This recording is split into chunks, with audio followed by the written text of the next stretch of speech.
An Audible production.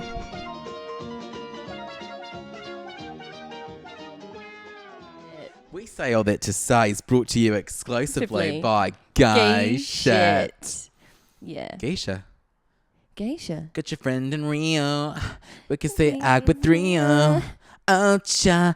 Oh, baby, you could go to Venus. Watch out, bitch, 'cause you can saw my penis. That's going to be the credits bit. Hi again. Yes, Welcome back. absolutely. Hello, welcome back to a Say All That To Say. Or We Say All That To Say. Workshopping the title. Workshopping. Do you think we should do I or we? I think it makes sense to say we because there are two of us. Two. But then, you know, Dos. in an insular society where everyone's out for number one, why not just one? So I'd like everybody in the comments to rank which one of us you think is funnier at the end of the episode, and we'll see how badly we can cripple each other's egos and make sure this never happens again. It's like comparing apples to oranges, though, because you are just so much nicer than me. Is there a but? There's no but. There's no but. No, it's sealed. Yours is. Seal count. Jesus. I was going to start making seal noises, but I thought actually now that I'm being recorded, I've forgotten what a seal sounds like, so I'm just going to leave that one on the cutting room floor. Mm-hmm. In the workshop. Can I tell you a funny story? Oh, absolutely, straight off the bat. Let's get into it. God, did I already tell you this? What was I telling you about at lunch? You've probably already told me many things. It was where I blew like the vape smoke into the woman's the face. Two old ladies' faces. Yeah, I've never felt like such a scally in my life. More than, I mean, okay, I'm not a vapor. Yes, I am.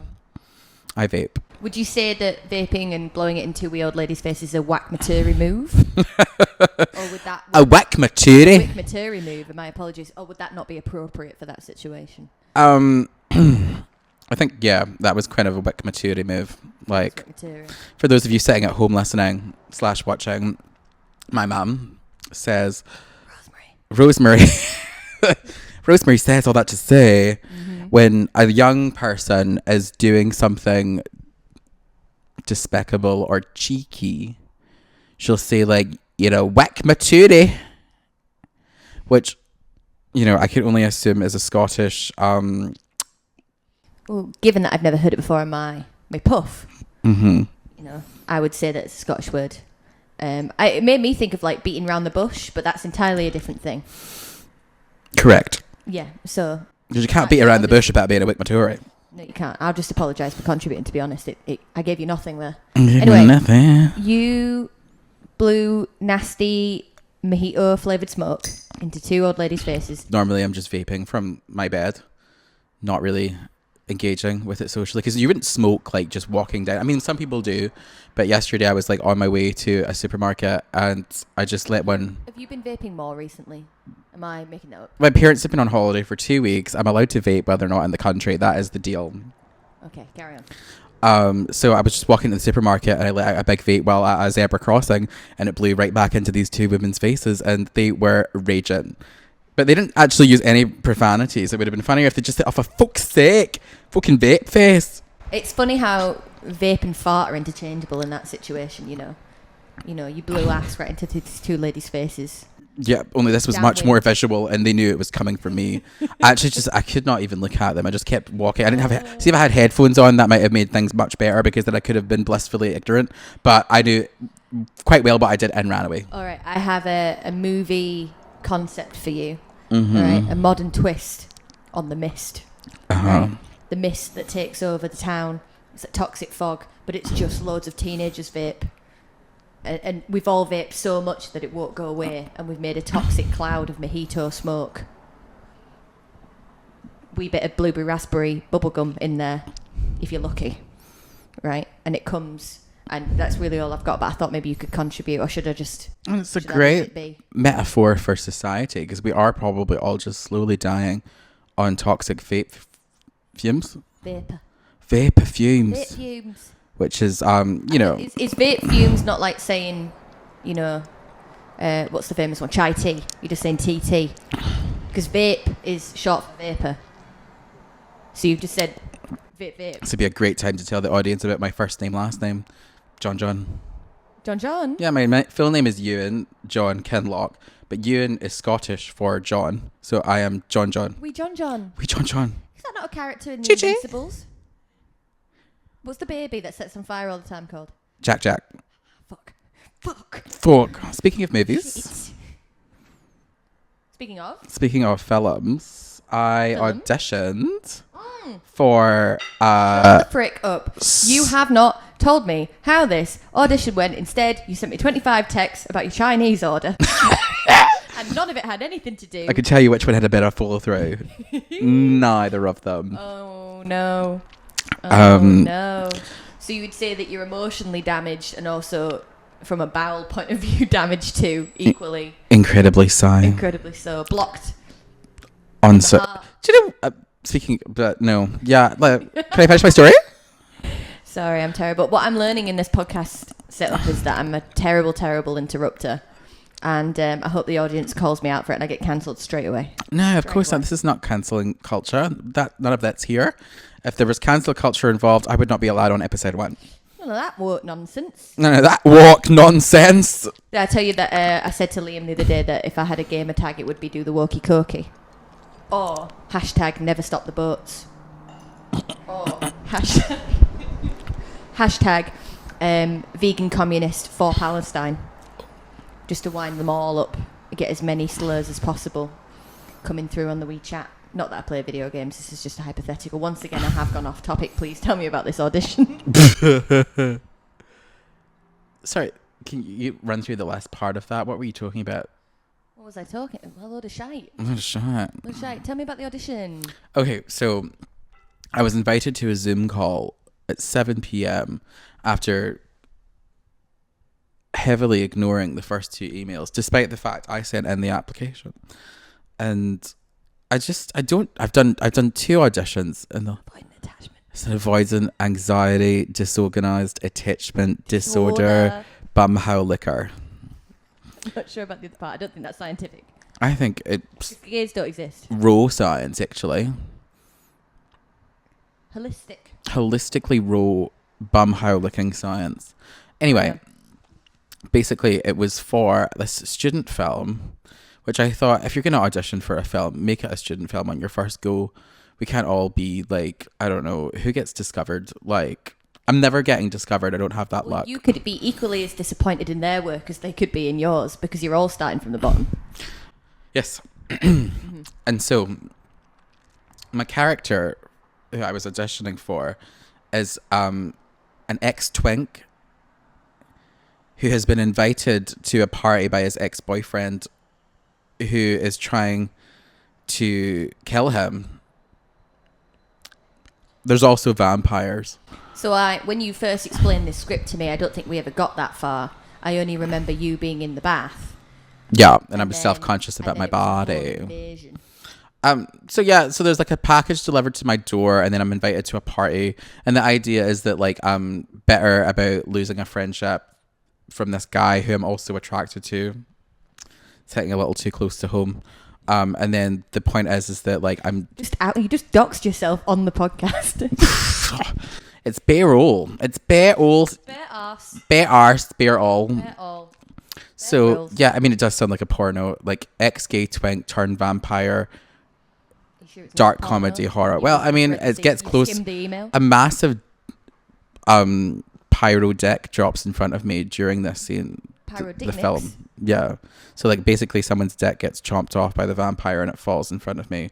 And during the audition I have a massive monologue about how during say it with chest. Like the vampire is trying to kill my ex-boyfriend and I'm basically saying like, oh, who are you monologuing to voiceover or like to camera? To the director of the motion picture gay vampire dark comedy event. And it's very dramatic.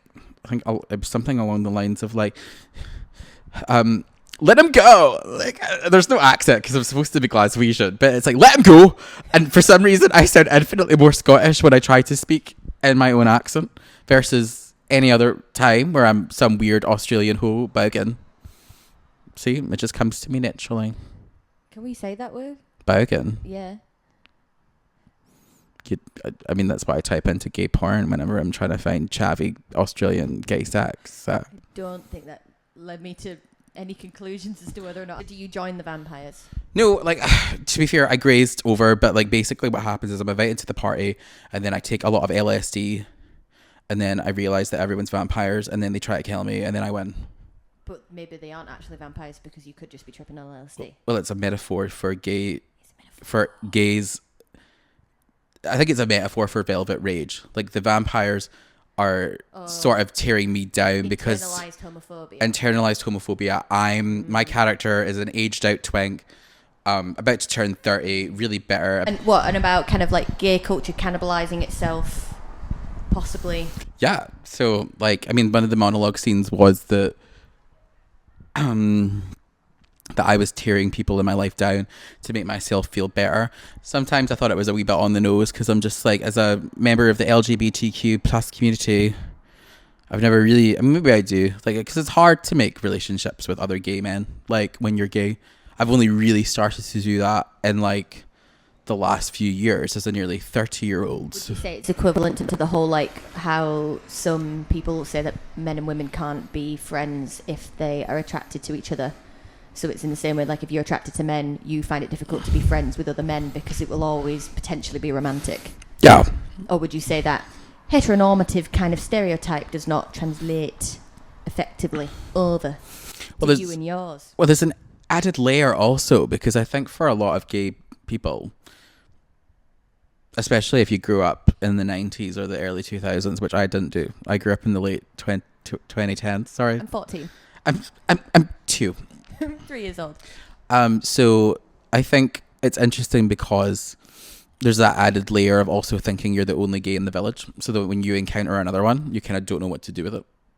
It's like cat syndrome. Well, it's like, I suppose having to be closeted or being prejudiced against and feeling othered means that you are very used to living an isolated kind of life where you're very inside your own head all the time because you're constantly battling away judgment and prejudice and having to be very defensive and keep your walls up, especially if you've grown up in a adversarial environment where people are not friendly or welcoming of people that are gay. So like I could see how, like, if you're in that kind of isolationist headspace, meeting another of the flock must be very difficult. Threatened. Well, lots of lone wolves. That's why I said it's cat syndrome, because if you tried introducing 2 cats in the same house together, yeah, there's this great metaphor that, like, is probably low-key homophobic, but this guy said to me, when 2 straight guys meet, it's like when 2 dogs meet for the first time. It's like, they're really excited, lapping it up, smelling each other's assholes. Lots of sniffing at the bum holes. And then when 2 gay guys meet, it's very like, Okay, so I see the vampire metaphor here working very effectively. I like this. So you've described to me the script there and the plot. How did the actual audition go? Do you know, like, I think my issue, there's no issue. It went really good. It was amazing. Yay, like, it was just like, I only did it because I wanted to do something that was scary. Not like a scary movie, but like just something that I knew that I was like, I really don't want to do this. I don't feel good about my body. I don't feel good about my acting skills. And I don't feel good about the economy right now. 2 cans of Red Bull and a shot of vodka. And I got on this call with this lovely guy who was explaining to me the vision for the film and just everything that it would involve production-wise. And then the guy was giving me notes, so then I had to do it again. And this is where I falter. I kind of have a really strong idea of how I'm going to approach doing each scene, and then when he gave the notes, like, I couldn't. You suppose you have to be quite single-minded in your vision in order to express that you feel very strongly that you can do the role. But yeah, the rug pull have been like, no, do it completely differently. Whenever I audition for anything, I'm kind of just like, oh, this is so embarrassing. Like, but you do it anyway, though. It's so fun. Like, and I just think, what a fun thing to say that I've tried to do. Absolutely. Absolutely. So have you heard anything back then? I suppose this was only like 2 days ago, 2 days ago. He said I would maybe hear next week. And he was like, oh, nobody's off the table. So, like, I think, but the thing was, it was like, he was laughing during the takes. So I was like, oh, so it's funny. In a good way? Yeah, but it's a comedy horror. Okay, so laughing at the content of the script and your delivery, not at you. It's so niche. It's so autistic. I'm sorry. Why are you apologising? I just feel like... You're perfect. Just the way you are. Just the way you are. And if no one's ever told you that before... Stop moving your vision. You're out of focus now. If no one's ever told you that before, I'm not going to be the one to tell you either. No. So that's fun. Yeah. Little movie. Yeah. Little gay movie. Ex-twink vampire movie, which was hitting a little bit too close to home. And you know what's really interesting about what he said about writing it as well is that he said when he started writing the picture, it was a woman vampire flick, and then he was like, why am I writing about a woman when I'm a gay man? Fell into the trap of like, I'm writing for the people that I want to view it, or like who I expect to view it or see it, you know? Yeah, because you're so conditioned by it being a woman sort of victim, heroine.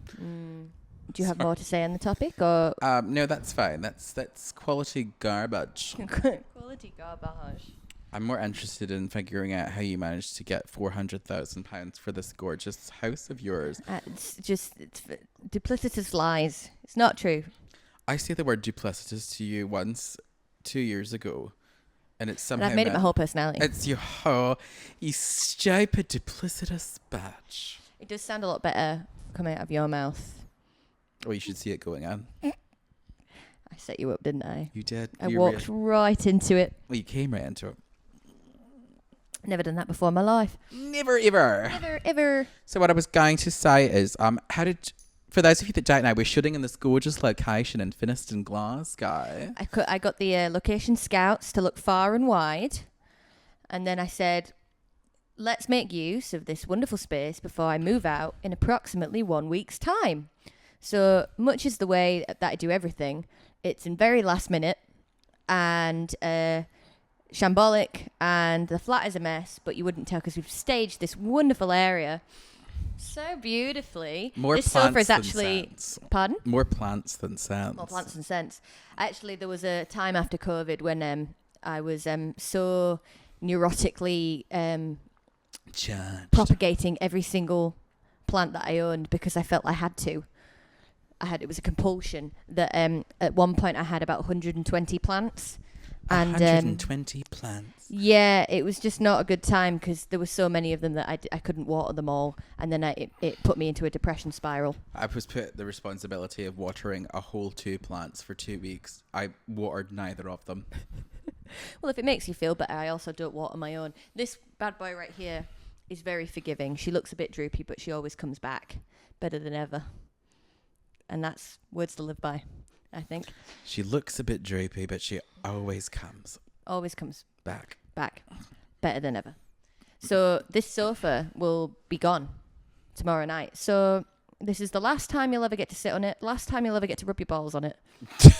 You know, so you better make it last. I've done no such thing on this couch. That's slanderous lies. That was the hesitation of a guilty man. Guilty. Really guilty. I have not had sex on this couch. Good? Yeah, that's pretty good. I hope. Neither have I. Mm-hmm. That wasn't English. Neither have I. Neither have I. Neither have I. Side of a father. Side of a fiver. Yeah, so I am leaving this place and we're making use of it whilst we still can. And stinks of weed in this house right now. It does not stink of weed. It does. It's I can fucking smell farts. it. It's not.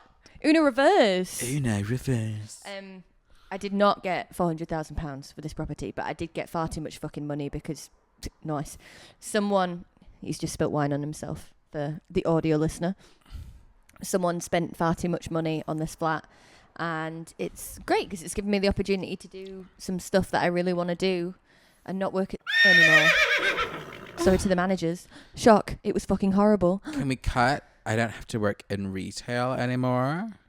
Oh, was I too specific? Do you want this bleeped out? This is not the Lost Files. This is episode 2, bitch. People said really nice things to you about leaving your work establishment.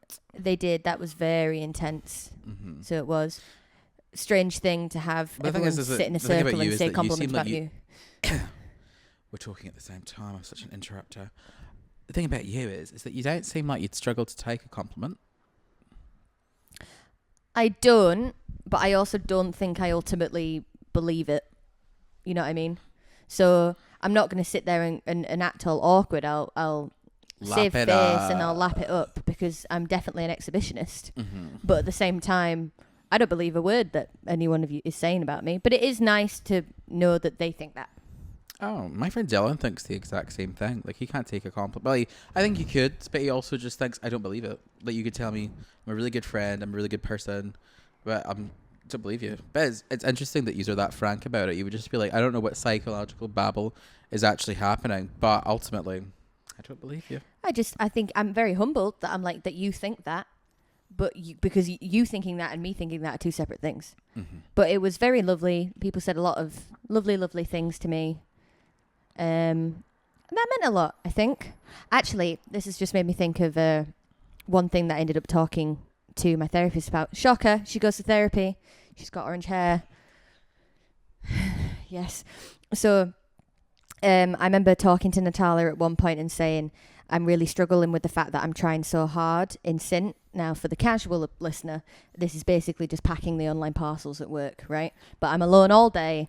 And it felt like it didn't matter how hard I tried to reach the target because there were so many variables that could go wrong. And even when you did make it, depending on the manager in that day, you get absolutely no recognition for that whatsoever.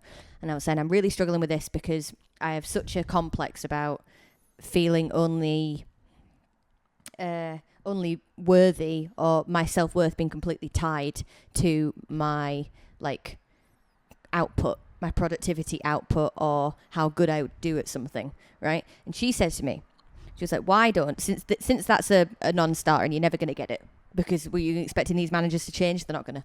And I went, excellent point, Natalia. So she said to me, why don't you redirect that energy into trying to make other people happy? Because if you do that, or you try and,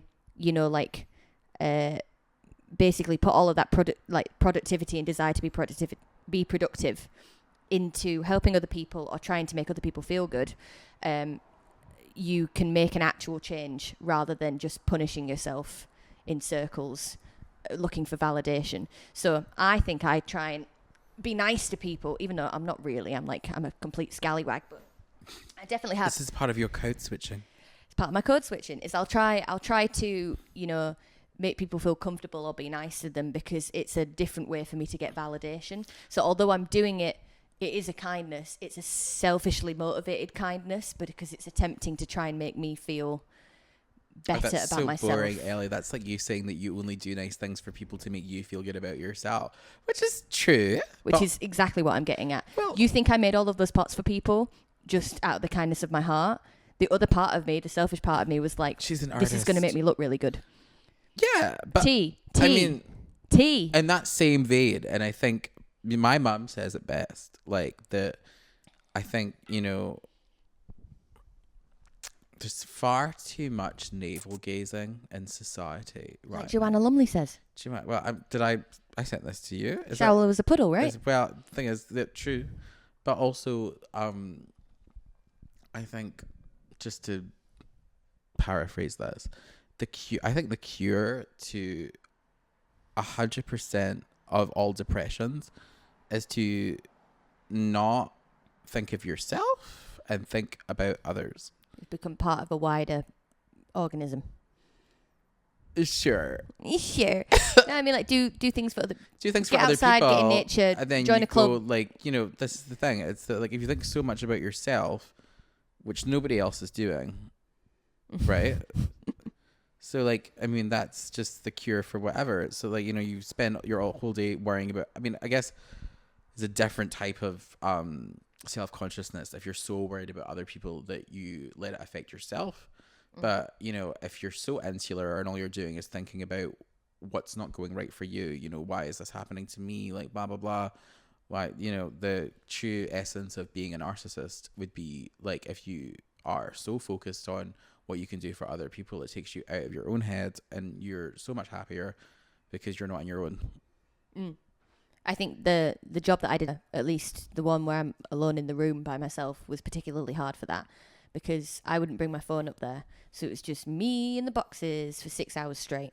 And sometimes all there is to do is go inside. Inside. And then sometimes my mind would wander Quite and it'd be good. literally put yourself in a box. In a box. And then put that in another box. Good. Trap myself. Entrapment. Yeah. You got to break out of the shackles of the cardboard box that you're putting yourself into. I know. I need a pin. I need a box cutter. Mm-hmm. But then also it's parallel universes, because the nature of my job, given that we work in the same establishment, is that like I am always constantly... You'd have a second to navel gaze because you're too busy. Too busy in front of other people. But that's the whole... I mean, from an artistic point of view, there's a great art project by Marina Abramovich about the artist is present. And it's, I mean, to be fair, it's kind of the opposite of what I'm trying to get at here, is that you're sitting across from another body, but you're sitting in silence. So you're sitting across from another human, but then there's no there's no conversation. It's just you and another person sitting across, and there's still nowhere to go but in. But it's interesting because there's someone in front of you doing the exact same thing, which I don't know if that makes any sense, but it's almost like, you know, you're still going in the way, but that, I guess it might have something to do with the pressure of having someone in front of you, that tension between thinking you need to present yourself a certain way, but still you're only thinking about yourself. It is interesting to think that you could get to know someone so well that they no longer applying that, and you feel like you're alone when you're with them, but in a positive way. You know, when people say like, we can do comfortable silences, or like they're my partner and we've known each other for so long that I can be in their presence and still feel entirely me, as if I'm by myself, you know, and have the privacy of being alone. Whereas like I definitely fall victim to needing to fill silence with, I don't even like small talk, so I'll just say random shit, really. But like I struggle with that. I'm like, I don't like the silence, you know. So, but I have to actively resist filling all of it and just being that one annoying person that won't shut the fuck up. Correct. You are like that. But I don't even think you do that. I don't think you feel awkward silences. I think it's... But I mean, the thing is, there's a difference between awkward silence and then just saying something for the sake of it. I think I say a lot of shit for the sake of it. Oh, okay, then great. I think I just have no filter. I just think it's, you know, like, I mean, and it's the same way as like, you know, I don't like small talk either, but I can do it but my small talk is like funny, you know, and it's like ridiculous, and it's designed to be entertaining and funny, versus somebody will say to me, how's your mum? See, I don't like that. I'm like, I would prefer to, if I'm going to talk about something deep, I'm like, I want to sit down and talk about something deep. I don't want to surface level say, yeah, they're fine. Because what did you get out of that? Because they're not really fine. I've told you nothing. And realistically, if you're close to whoever's asking you this question, that is bottom of the barrel. Yeah, I know. It's the same thing as saying like, oh, it's quite nice today. Yeah. This is why I don't want to text people that I've not seen in a while without seeing them in person, because I'm like, I'm giving you nothing. But I think this is the struggle of being too quite performative people, is that, you know, there's no space for what is so wrong with a boring conversation? Yeah, like, I mean, you know, maybe it's fine, but I think it's in our nature to be like, well, this is hardly going to be on HBO. Everything needs to be jazz hands all the time. Everything is everywhere, jazz hands all the time. Romantic. Bad tattoos on leather tan skin. Jesus Christ, the plastic sign. Fall in love again. Yeah. Charlie, hit us up. Correct. Slay. Yes, I thought that was... We went somewhere with that. That was good. So we did. We're on 8 minutes left. 8 minutes left. Should I conclude my flat shenanigans story? I don't have to. You don't need my permission. It's a symbiotic relationship, isn't it? Semiotics. If you don't want to hear it, I'll jump out the window right now. I wanted to do far crazier shit in this flat, but had to rein myself in multiple times because I was like, it just won't work. Like, I wanted to put huge terrazzo tiles on the worktop because it would cost so much money to have the worktop rooted in a giant slab of terrazzo that I was going to try and do it with big tiles instead. And I was like, all these different ways I was going to try and work out it being affordable with the shipping and the VAT and all of that. And Should you just explain what tax is to me? Sales tax. Fucking VAT. VAT. VAT. Well, if your company earns over a certain amount, I think it's like 80,000, and you're a registered company, you automatically have to apply VAT to things. So that's why a lot of builders will do cash in hand, because they don't have to be VAT registered if they don't make so much money, and then they don't have to charge their customers any more money, and they also don't have to do the extra paperwork. The black economy, the underground economy is real, guys. It's very real. And my parents learnt that doing the extension on their house. You know, lots of cash in hand shit happening all the time, which is more of a rural thing, I think, than in the shitties. And ICE would hate to hear about it. So they would. So they would. All of these undocumented farmers cutting, digging out pavements and shit. I went to go see a film based on the establishment that we work for called Greed, starring such and such. I don't know his name. Steve Coogan. Fantastic. Thank God you're here. Yeah. Stupid slag. Well, you mean... And in the spirit of probably... any retailer, because at the end of the day the goal is to make profit, and there's a ladder of the people on the bottom making the least money versus the people at the top making the most, because it was their idea, and they're all there because of you, so why shouldn't they? That's sort of the essence. Right? Capitalism. Yeah, someone has to be stepped on. Thank you. Not in a fun way. But the movie essentially just showed the process of, creating stock and manufacturing the stock. I didn't realise that film was about clothes manufacturing. Mm-hmm. And creating He's got crazy white teeth in that, right? Crazy white teeth paid for by Turkey. Turkey teeth.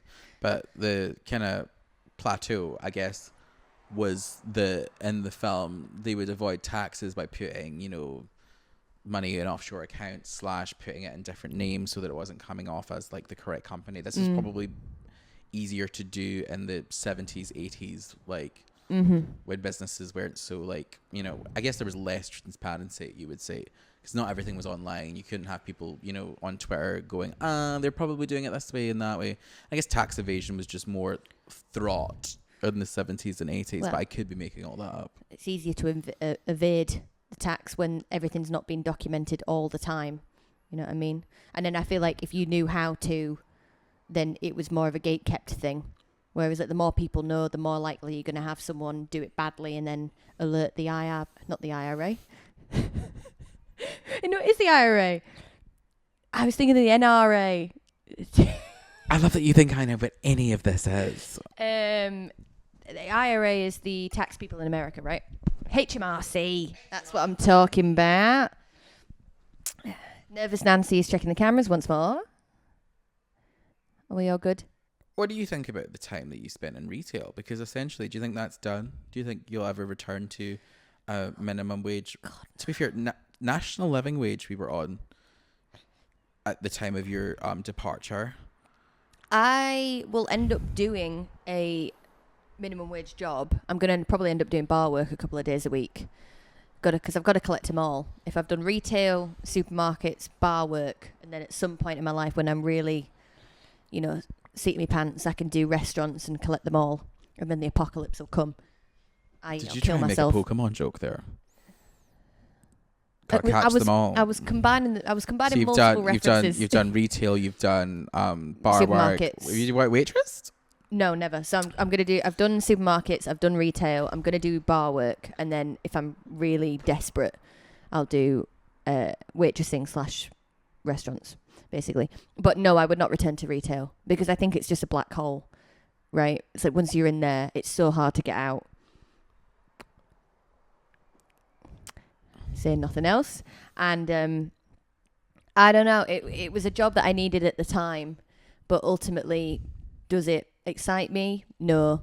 Would I do it again? No. Do I think it's ethical? No. Did it make me feel good about myself? No. High stress environment? Yes. Terrible for mental health? Yes. Terrible management? Yes. Good pay at the end, but I don't like when people go, I got paid this when I started in retail. I'm like, yeah, and that was shit too. Why are you trying to, I'm getting paid better now, but I don't need to feel guilty about the fact that I'm being paid more accordingly than you were when we've both been mugged off. you know?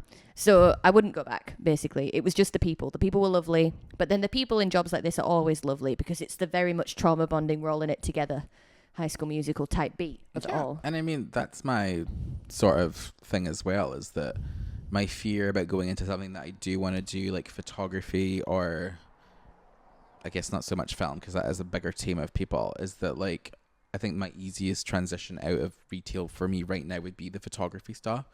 And I get that when you're on a job, you get to meet new people all the time, and that, like, you know, you could create a community that way. But the best thing about working in retail is just like the constant turnover of cute and exciting young people that like will keep you young, especially keep you sane. Well, that too, because it's just like my other friends that don't work in environments like that, and they're surrounded by middle-aged people. That's the pits. It's middle-aged osmosis. My friends who are the same age as me, turning 29, 30, different as if they're 50, lifestyles. and it's just like... Well, yeah, there's pros and cons to both, isn't there? They're probably getting paid way better, but you're younger at heart in a way, because you have to seek your pleasures in simple ways, because it's ultimately there's this rot at the core of your being, which is working an incredibly unsatisfying job that treats you like shit. I say all that to say... Fuck retail. Great flat. Very grateful. Gave us the opportunity to film this podcast. And yeah. Gay shit. Guy shot. Gay shit. What do you mean it's coming out clear? When it's run down all of our Patreon subscribers, i.e. none, then it will we'll hit out with that shit. Thanks, guys. That's been episode 2/3. It's going well.